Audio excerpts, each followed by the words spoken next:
তো hello' guys, I am back to my channel Chabiya vlogs. তো আপোনালোকে কেনেকৈ আছে চবে? মই বহুত ভাল। তো আজি মই আহিছোঁ চানা ল'ব, আৰু চানাটো ল'ব ইমান দেৰি কৰিছে বাপেকে।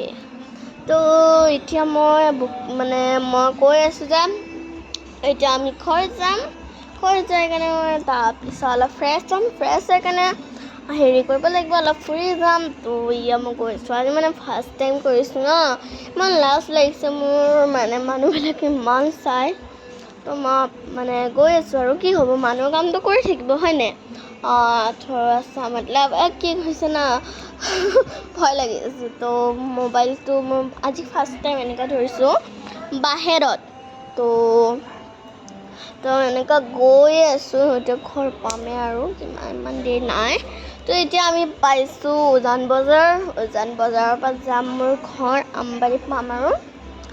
তো তাৰপিছত দোকানত যাব লাগিব। আজিকালি ইমান ভাল হৈছে অ'টোবিলাক, মোক বেক চাইডে মানুহে চায়েই আছে। তো মই হাঁহি গৈ আছোঁ, লাজতে ভৰিটো এনেকৈ গান গাই গৈ আছিলোঁ। তো আজি মই ইমান দিন দিয়া নাছিলোঁ, বেয়াও লাগিছে মোৰ, সেইকাৰণে ভাবিলোঁ আজি কৰোঁ। মই ক'ৰবাত ওলাই গৈছোঁ, আপোনালোকে ইমান ছাপোৰ্ট কৰে, আপোনালোক এৰি মোৰ মনে নাযায়। বেলেগে কয় এই এৰি দে ব্লগ চক, মই কৈছোঁ কিয় এৰিম, আমি ইয়াৰ পৰাই ছাপোৰ্ট পাই আছোঁ, আৰু ইয়াৰ পৰা আমি জিকি যাম হয়নে?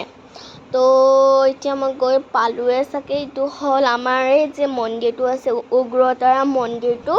তাৰপিছত আমি এতিয়া আমবাৰী পাম, আমবাৰীৰ পিছত মোৰ ঘৰ পাম। তাৰপিছত বাই বাটা কৰিম আৰু মিনি ব্লগ দিওঁ। মিনি ব্লগতো ইমান দেখাব নোৱাৰোঁ না গাইজ।